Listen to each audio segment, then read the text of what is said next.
लहान असल्यापासून आई मुलांना सांगत असते, इथे जाऊ नको, बाबा मारेल. तिथे जाऊ नको, बाबा मारेल. झाडावर चढू नको, बाबा मारेल. नदीवर जाऊ नको, बाबा मारेल. शाळेत जा, नाहीतर बाबा मारेल. हे करू नको, नाहीतर बाबा मारेल.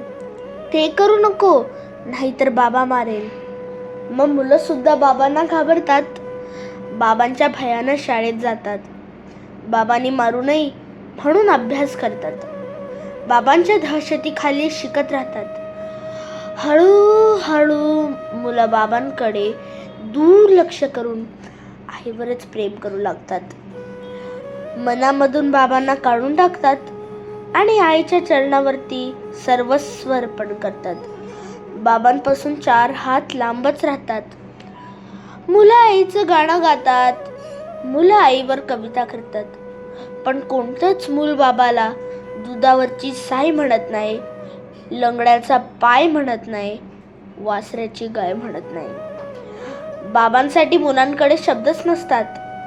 मुलांच्या पायाला ठेच लागली तरी मुलं बापरे नाही म्हणत आणि साने गुरुजींनाही श्यामचा बाप दिसत नाही. मुलं शपथ सुद्धा आईचेच घेतात. बाबा शपथेचाही लायकीचा नसतो. बाबा असतो तर केवळ मुलांच्या नावांच्या आणि आडनावाच्या मध्ये नावापुरता.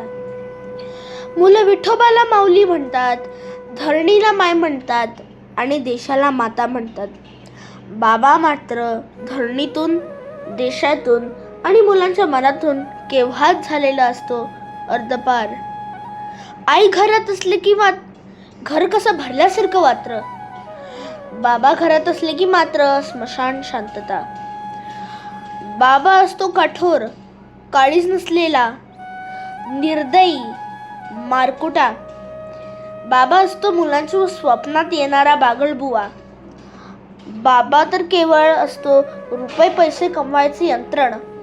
तेवढं काम त्यांनी केलं की त्याचं कर्तव्य संपलं.